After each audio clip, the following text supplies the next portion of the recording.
My name is Dennis Ojogho. I am a senior living in Winthrop House. I am from Los Angeles, California, born and raised, and by way of Nigeria. Both of my parents immigrated from Nigeria, and I am Igbo. So at Harvard, I'm involved in writing for the Harvard Crimson newspaper. I'm on the editorial board. I've been on the editorial board since I was a freshman, and it's one of my favorite activities because it's given me a platform to share many of my views on issues pertaining to social justice, race, politics. I've written about affirmative action. I've written about criminal justice reform and police brutality. Written about the importance of public service. In addition to writing for the Crimson, I'm also a citizenship tutor at the IOP. I work with Harvard employees who are in the process of applying for their citizenship, and the test that you need to become a citizen is surprisingly very difficult. I think there would be a lot of American citizens who wouldn't be able to pass the test, so I work one-on-one with Harvard employees. Many of them are like dining hall staff or custodial staff, and we go over civics questions such as who was George Washington, how many senators are there, things like that. So I think one of the best things about being a student at Harvard is the amazing opportunities that are available to us as undergraduates for internships and study abroad and things like that during the summer. During my summers, I've spent most of them doing work at public interest organizations, or working at nonprofit organizations. The summer after my freshman year, I worked at the Legal Aid Society in the South Bronx, which is one of the larger nonprofit legal organizations in New York City. I worked with youth who are involved in the juvenile court system. And that was one of the experiences that really just opened my eyes to the need for lawyers working in the public interest for youth and for families that are indigent. And so that is one of the major reasons why I decided to apply to law school, and I'm happy to announce that I'll be coming back to Harvard to attend Harvard Law School. And so that's one example of how a summer experience can really make an impact.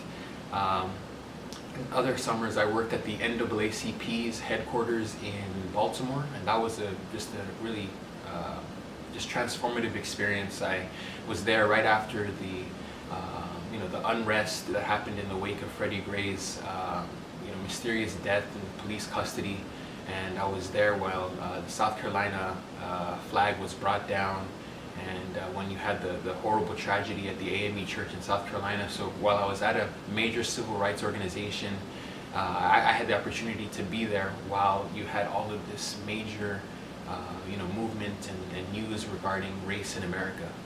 My sophomore summer, that's when I was studying for the LSAT mainly. And so that summer unfortunately I wasn't able to take advantage of too much, but those were my summer after my freshman year and junior year was when I really did interesting things.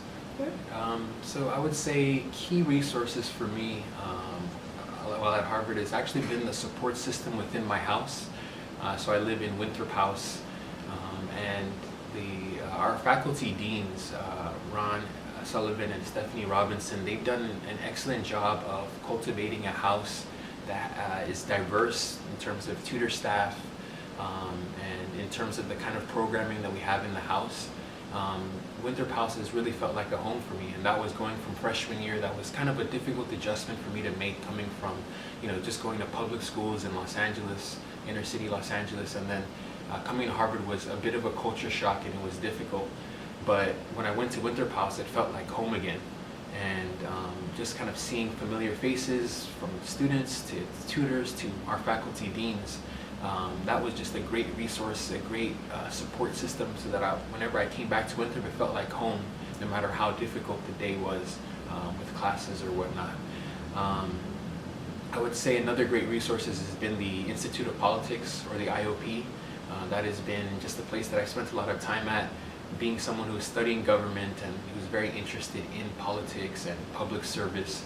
You have just amazing people coming to the IOP literally every day, whether they be foreign heads of state, whether they be domestic leaders in education or healthcare or technology. They come to the IOP on a daily basis, and it's sometimes you'll just hear about, oh, Vice President Biden is coming to the IOP. Wow, and you just didn't really, you hear about it secondhand, and it's something that you just get used to, just very important people coming to Harvard all the time. So I would say those have been great support networks and places that I valued at Harvard.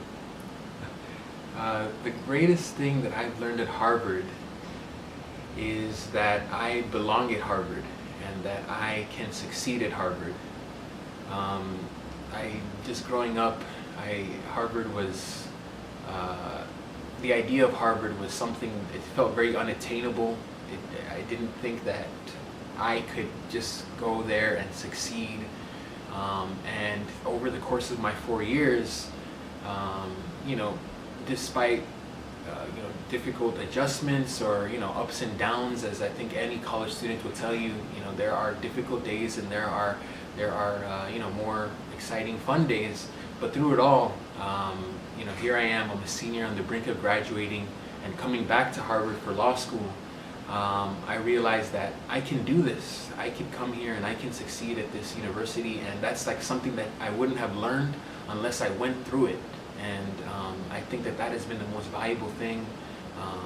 Just speaking very frankly, as an African American male who came from inner city Los Angeles, that is just such a valuable thing that I wish I can impact on as many people as I can. And that's why I actually want to go back to my community to be able to share that knowledge. I'm going to be working, over the next 2 years. I'm going to be going back to Los Angeles to work at a community organization. I'm going to be working with youth leaders who are activists in their community, and I hope that one of the things that I can impact on the high school youth that I'm going to be working with is that they can succeed at Harvard. They can come from the community that I came from, and they can absolutely succeed here, thrive here, and make the most of their opportunities here. I would want my freshman self to know that there are thousands of ways to get through Harvard. There's thousands of ways to succeed at Harvard, and you don't have to follow any specific blueprint that anyone else around you or before you has set forward for how to be a happy, successful student here. I think that when you're a freshman, and I remember vividly, getting here, and you immediately feel the sense that I have to join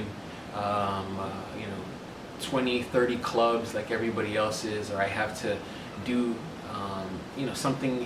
I have to be going to these same kind of organizations or doing the same things that everyone else is doing. And I think over time, and I'm sure I'm not the only student, the only senior that can express this, over time you realize that you're happiest and you're most successful when you're doing what you want to do, and you're doing the things that make you the happiest and that you feel are what add the most joy to your life. And so I think I would tell my freshman self that join the clubs that you want to join, take the classes that you want to take, and don't compare. Don't be in a state of constantly comparing yourselves to others, because there's only one you, and in the end you'll have the best time here when you pursue Harvard in the way that makes the most sense to you.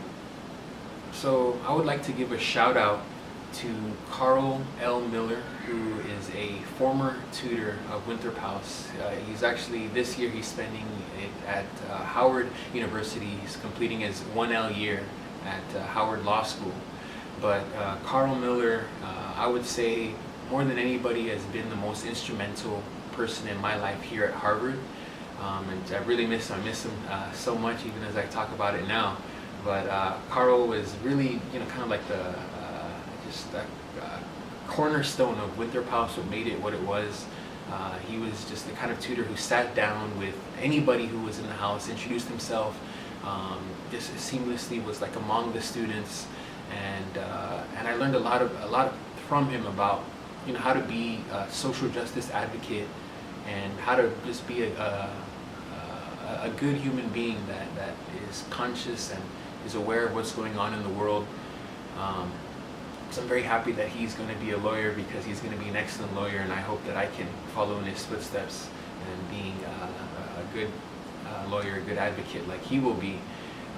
But I just wanted to share something that we did that was just so transformational for me. My junior year, Carl and I, we worked on a project called Harvard Takes the 1964 Voting Rights, Harvard Takes the 1964 Literacy Test, Louisiana Literacy Test to be specific. And what we did is we had a group of students take this actual test that was used to discriminate against African Americans and poor whites in the South. And so, before you had the 1965 Voting Rights Act, the states in the South used these kind of measures to prevent the people that they didn't want to be voting, which were mainly African Americans, poor whites, from voting. And so what we did is we took this exact same test. It was from Louisiana, administered in 1964, and we filmed Harvard students taking this test, and it was an impossible to pass test. But the point was to show that even Harvard students couldn't pass this test. And when we did that, the video actually went viral, and it was covered all over the media. And that was just kind of an example. It showed me, first of all, that at Harvard, I could do a kind of advocacy that really makes an impact. And I know that, the Harvard name, it was something that we could, kind of employ to bring attention to a very important issue. And when I think back to my Harvard days, that whole experience will definitely be one of the things I think about the most. That's great. Sorry.